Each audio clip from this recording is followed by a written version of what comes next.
저는 오늘 본회의에 상정된 국민연금법 개정안에 대해 반대 입장을 밝히기 위해 이 자리에 섰습니다. 무려 18년 만에 거대 두 정당은 국민연금 모수 조정에 합의했습니다. 오늘의 합의를 이룬 것 자체는 평가할 만합니다. 그런데 더 내고 더 받는 오늘의 개혁안은 부모가 자식의 저금통을 털어 쓰는 것에 불과합니다. 부모가 둘이서 합의했다고 해서 자식의 저금통을 털어 쓰는 것이 정당화되지는 않습니다. 21대 국회에서 연금특위위원장을 지내신 존경하는 주호영 국회 부의장님께서는 소득 대체율이 43%든 44%든 자동 조정 장치가 없는 연금 개혁은 눈 가리고 아웅하기, 언발에 오줌 누기라고 하시면서 연금을 받고 나가는 사람은 먹튀하는 셈이고 청년 세대 입장에서는 약탈이 된다고 하셨습니다.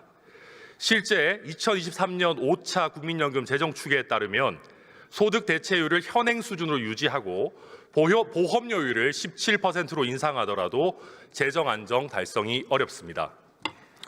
소득 대체율 43%, 보험료율 13% 안으로는 지속 가능성을 확보하는 것은 불가능합니다.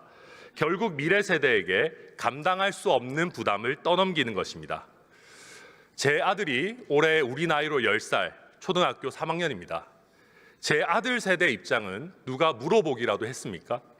미래 세대는 기성 세대를 부양할 능력이 없습니다.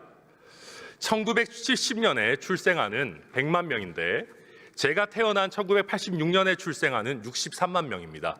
그런데 2024년에 출생아는 24만 명밖에 되지 않습니다. 기성세대가 만든 초저출산, 초고령화의 대한민국에서 미래 세대는 자기 한 몸 건사하기도 힘들 겁니다.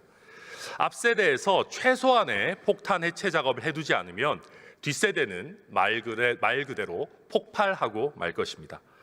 그런데 오늘의 합의안은 국민연금의 막대한 부채가 발생하는 것을 막기 위한 자동 조정 장치 논의조차 뒤로 미뤘습니다. 민주당이 기성세대의 연금액 삭감을 걱정하면서 자동 조정 장치에 사실상 반대하고 있는 상황에서 특위에서 자동 조정 장치가 도입될 것이라고 확신하기는 어렵습니다. 자동 조정 장치에 대한 반대는 현행 개편안이 지속 불가능하다는 것을 반증합니다. 반드시 선행되어야 할 구조조정에 대한 담보 없이, 구조개혁에 대한 담보 없이 오늘 더 내고 더 받는 모수 조정만을 한다는 것에는 결코 동의할 수 없습니다.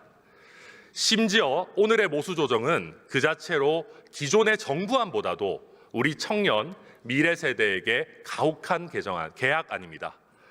당초 제시된 정부안은 청년 세대의 과중한 부담을 막기 위해서 50대는 연간 1%씩, 40대는 연간 0.5%, 30대는 0.33%, 20대는 0.25%씩 올리는 것이었습니다.